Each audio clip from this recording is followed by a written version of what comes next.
Ladies and gentlemen, Elise Stefanik would be an absolutely brilliant pick as Trump's vice president. He's looking at Elise Stefanik, and I think at Kristi Noem. I think it'll either be Kristi Noem or Elise Stefanik. I think that she is wonderful. It took her about 2 seconds to remove very, how should I explain this, disingenuous, duplicitous, and stupid presidents at Ivy League universities throughout the country. Numerous Ivy League university presidents were forced out to resign because Elise Stefanik opened up a can and created a new, or I could say, ripped them up to the point of a new. And so you see that Elise Stefanik is a force to be reckoned with. She's amazing. Absolutely amazing. She gives Democrats and media a taste of their own medicine in a far more eloquent and powerful and passionate and determined manner. See, the difference between Elise Stefanik and Trump is that they both believe what they say. Democrats will never implement a Green New Deal, never implement a single payer, never pack the courts, never abolish the filibuster, never do any of the things that they claim that they care about just to get left-leaning votes. Hit subscribe to this channel right now, by the way. To my new Patreons, I love you. Thank you so much. I was going to do a live stream. You know I will pretty much every evening, but I will tomorrow night for sure. And probably in the day as well, tomorrow. But hit subscribe to my Patreons. The Patreon link is below in the pinned comment. I love you. Thank you so much. The super thanks is below next to the like and the share buttons. To read my writing in The Hill, The Huffington Post, Salon, The Jerusalem Post, The Federalist, and other publications, go to hagoodman.com. Elise Stefanik introduced a bill to expunge Trump's impeachment, which both impeachments should be expunged. He was impeached on a phone conversation for going after his direct political rival. Fast forward, Democrats have indicted him with 91 criminal charges as they go after the direct political rival and try to get him off state ballots. You couldn't get more hypocritical than the Democratic Party, who convinces millions of morally superior, highly educated liberal Democrats that everything that happens is purely nonpartisan and apolitical. See, what happens is when you get university presidents, Harvard, whatever, Penn, UPenn, MIT, whatever, you can be so intelligent that your duplicity sounds somewhat rational. But there's a point where if you can't answer simple questions, like, for example, a laptop, and a laptop full of incriminating evidence showing clear bribery schemes that people around the country couldn't talk about because of censorship from morally superior liberal Democrats who ran tech companies. When you are so intelligent, you are a university, an Ivy League university president, you can't acknowledge basic fundamental truths. And you get offended by every single conservative political statement, but you know what? The most obvious and offensive and egregious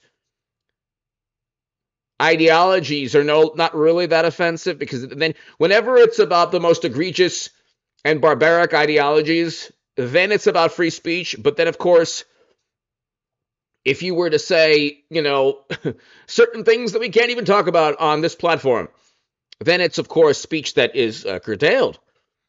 We have to have a civility and the sensibilities. The sensibilities of the morally superior change all the time, depending on whether they're in a deposition or in front of Congress. And so we couldn't talk about Hunter's laptop, but we could definitely talk about the Steele dossier. You know, if you ask the Ivy League presidents, is this offensive? Does this break university standards and codes and regulations? Well, it's free speech. What about a conservative viewpoint on a number of topics? Nah, it's off limits. Oh, okay. So at least Stefanik is at the forefront of everything Trump cares about, everything you care about, everything most normal, functioning, rational human beings care about. See, the Democratic Party and media, what they do is they say, Trump is an authoritarian, he's a despot, he's a totalitarian. These same people calling Trump an authoritarian and despot will actively try to suppress the viewpoints of conservatives. Through technology, they will actively try to silence and disparage and demean and shun and excommunicate anyone who falls out of a fabricated consensus. They will go after people. They will try to disparage people in hit pieces.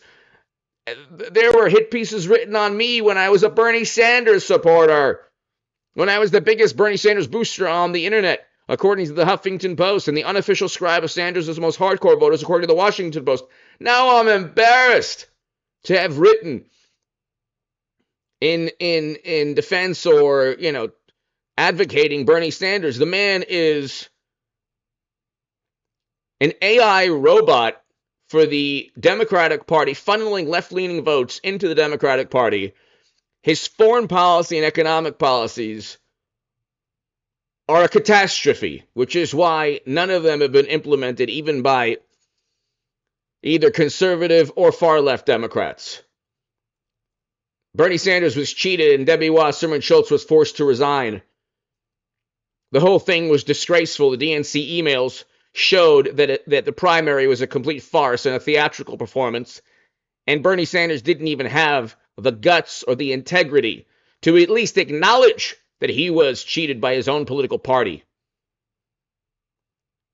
You can say what you like about Trump or conservatives or Republicans or me or your uncle who likes Trump at the dinner party or, whatever.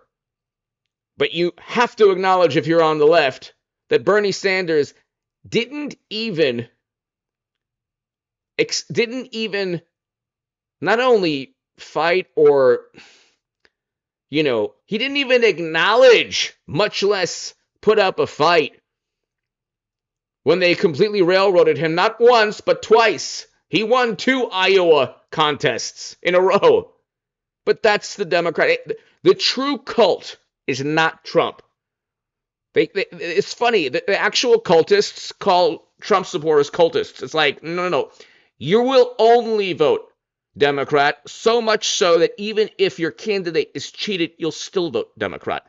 Even if Bernie Sanders is railroaded in a primary where the DNC chairwoman is forced to resign and you create a new Cold War because you're so utterly embarrassed and you're so mortified that the whole world saw the inner workings of your undemocratic, corrupt, authoritarian political party. The inner workings of how they pick a candidate even before people have chosen. The inner workings of a very, historically corrupt Tammany Hall Democratic Party. That you have to blame the Kremlin. Instead of simply saying, Bernie Sanders was completely railroaded. And by the way, Bernie Sanders is upset about that. He wasn't even upset about that. And they still lost. And they're going to lose again after 4 years of Biden. Because people want Trump back. Because Democrats are all over the place. They go after oil companies and they beg oil companies for more oil and they flood strategic petroleum reserves. We had record low poverty with Trump. Record highs in household median income with Trump. Record low unemployment with Trump. Great foreign policy with Trump. And not a word of praise from Bernie Sanders, who you would think would want record low poverty. Anyway, hit subscribe to this channel. ELISE STEPHANIK is brilliant. She's amazing. I love her. Hit subscribe. Thank you so much.